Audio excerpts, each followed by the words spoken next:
Het dia di awit un dia ku eigenlijk ta Hopi Festival paso eta den oktober tem unificação Hopi importante para Bob também, não somente para sobre nós fazer screening de câncer de pecho,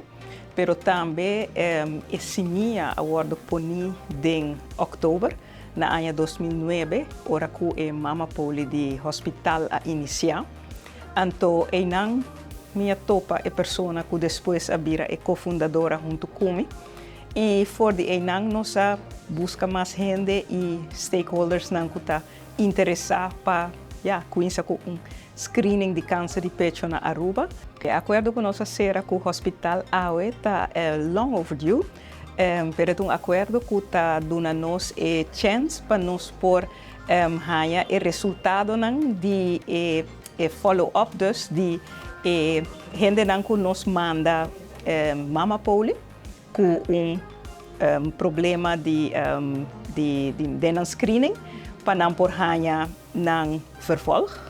e para nós por ganhar o resultado back passar se nós manda não terecht ou se nós manda não com nada ou se não tem câncer e se não tem câncer que tipo de câncer dus essa para ajudar-nos direito a qualidade de nos screening. Ja, we zitten eigenlijk bij Stichting Bob en vandaar dat ik ook roze aan heb. Vorige week was de week, of eigenlijk is deze hele maand dus de week van borstkanker. En borstkanker wordt geassocieerd met de kleur roze. Dus ik heb mijn jasje binnenstebuiten aangetrokken om toch een beetje ook in deze hele sfeer te zitten.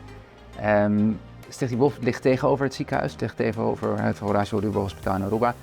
En waarom is dat nou zo belangrijk? Is dat we eigenlijk voorheen stuurden mensen van Stichting Bob, stuurden patiënten of cliënten stuurden ze naar het ziekenhuis en kregen daar nooit meer informatie over terug. Dus we wisten niet of de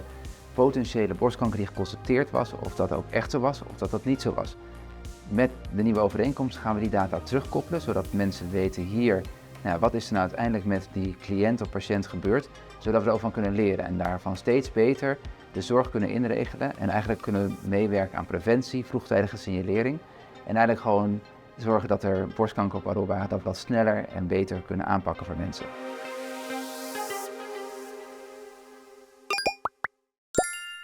No sempre tem